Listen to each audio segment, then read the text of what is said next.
Bonjour Monsieur Biard. Attendez, je vérifie. Voilà, je suis bien parti. Bonjour Monsieur Biard, vous êtes le directeur de la CAPA. Oui. Vous venez d'expliquer là aux salariés quelle était leur situation, quelle était la situation actuellement de la CAPA et quel allait être leur avenir. Vous indiquiez notamment qu'ils n'auraient pas beaucoup de difficultés à retrouver du travail ailleurs. Est-ce à dire que de votre côté, vous avez renoncé quelque part à ce que la CAPA continue sa mission? Et est-ce que vous pensez que c'est réellement la fin pour la CAPA elle-même? Alors, sur la structure administrative, la structure CAPA, l'association CAPA, oui. Sa situation économique, à la limite, je dirais sur cette situation économique, on n'est plus maître de notre destin. Fait qu'effectivement, les chiffres aujourd'hui attestent que cette structure en tant que telle ne peut plus poursuivre son activité, la structure administrative. En revanche, quand je dis effectivement que les salariés devront retrouver une activité, elle est liée effectivement aux bénéficiaires que nous avons aujourd'hui. Les 473 bénéficiaires qu'on a aujourd'hui devront automatiquement être servis demain, quelle que soit la structure du bassin de Montluçon ou des environs qui les reprennent. Vous ne pouvez pas absorber demain 473 nouveaux clients sans prendre des salariés qui ne sont pas aujourd'hui sur le territoire, sur le terrain. Donc effectivement, une large majorité de nos salariés aujourd'hui, pour certains peut-être pourront poursuivre avec leurs bénéficiaires, mais ça c'est de toute réserve, mais de toute façon devront servir les plans d'aide qui seront repris, bien évidemment. Mais en même temps, vous ne pouvez pas être certain que l'ensemble des salariés seront repris par d'autres structures. Tout à fait. Non. Bon. Alors, sur les salariés de terrain, je mettrai un bémol parce que c'est là où le besoin est le plus important. Un plan d'aide, un bénéficiaire, peut être tous les jours, 3 fois par jour. Là, il faut quelqu'un, il faut un être humain pour y aller. Après, c'est sur les structures administratives, effectivement, aujourd'hui, où on peut avoir plus d'interrogations sur l'avenir des administratifs. Mais franchement, il n'y a pas d'autre solution. Par exemple, demander une nouvelle subvention, des aides supplémentaires pour essayer de maintenir la CAPA, regagner des bénéficiaires, essayer de vous battre en quelque sorte pour maintenir la structure en place. Est-ce que ça, vous ne l'envisagez pas? Alors, sur le mode de subventionnement, aujourd'hui, il faut bien voir que le statut associatif, c'est juste un statut, mais que le CAPA est une entreprise de l'économie sociale. On est régi par les règles de droit public, de droit privé, pardon. Ce qui veut dire qu'un subventionnement pour établir l'équilibre, aujourd'hui, une subvention d'une collectivité, d'un organisme X ou Y, ne serait pas acceptable, puisque pourquoi plutôt nous que d'autres structures qui pourraient être en difficulté. Donc la notion de subventionnement, non, ce serait quelque chose qui n'est pas envisageable ou qui ne serait même pas acceptable en tant que tel.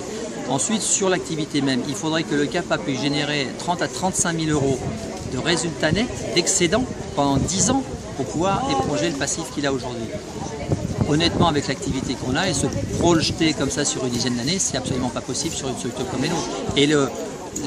Et je pense que c'est un mouvement qui va s'accélérer, puisqu'on le voit autour de nous et dans d'autres secteurs. On parle beaucoup de mutualisation et on peut le regretter, mais c'est l'effet de taille qui va faire qu'effectivement les services qui pourront durer sont ceux qui, du fait d'une taille suffisante, auront pu justement arriver à maintenir des coûts et donc une activité. Aujourd'hui, on n'a plus cette taille nécessaire. D'accord. Ça veut dire qu'il faudrait avoir une structure plus importante pour pouvoir tenir le coup. Le tribunal a accordé un délai supplémentaire. Pourquoi il l'a accordé alors? Non, parce que le tribunal, la demande de mise sous sauvegarde avait été faite la semaine dernière, donc le temps judiciaire normal, et aujourd'hui le tribunal a estimé que la sauvegarde n'était pas la mesure adéquate. D'accord. Non, là maintenant il faut qu'on dépose une autre démarche auprès du tribunal, ce qui est en cours d'être fait, préparé par nos conseils, et on rentre dans une autre phase juridique. Qui est la phase de la liquidation de la structure. Surtout la phase de ventilation de l'activité, de répartition des plans d'aide, des salariés. C'est surtout trouver une solution, c'est une reprise d'activité avec X ou Y repreneur, de façon à pouvoir justement permettre à chacun des salariés d'avoir un emploi demain et d'être rassuré sur ce sujet-là. Mais ça ne va pas se faire du jour au lendemain. Le CAPA continue de travailler, puisque le temps judiciaire est un temps, alors on peut le regretter, relativement long, mais dans les 2 ou 3 mois qui viennent, on existe encore, les salariés seront rémunérés. Et dernière question, il y a longtemps que vous vous doutiez de la situation de cette association? Vous avez eu des alertes avant de l'annoncer au comité d'entreprise? Cette situation n'est pas nouvelle, vous avez dû la voir évoluer. Historiquement, donc le CAPA a 54 ans Je crois que je ne peux pas m'avancer pour les 30 années précédentes, mais ça fait au moins depuis 20 ans que c'est une structure qui n'a jamais été excédentaire. Et les modes de fonctionnement étaient complètement différents, le mode d'encadrement budgétaire était complètement différent. Alors oui, on est dans un système où quand nous avons un déficit sur une année, le système de tarification dans lequel on est autorise à reprendre ce déficit à N+2, c'est-à-dire 2 ans plus tard, dans le tarif. Entre-temps, il faut faire face aux charges, aux dépenses qui peuvent s'accumuler. Nous, on n'a jamais eu de trésorerie au CAPA, on a toujours jonglé un petit peu voilà, entre les dépenses et les recettes pour essayer de garder une activité régulière. Alors effectivement, il y a eu certains fonds qui ont pu être alloués notamment par l'ARS, mais structurellement, aujourd'hui, on n'a pas le niveau d'activité pour espérer ne serait-ce que poursuivre, mais ne serait-ce que pour arriver à équilibrer nos budgets. On fait des budgets sur un volume d'activité prévisionnel en début d'année, on soumet au Conseil général. Si on ne tient pas, ce qui a été le cas ces 3-4 dernières années, si on ne tient pas le niveau d'activité, on a un niveau d'activité qui baisse, automatiquement on garde des charges importantes et des activités et des recettes qui descendent.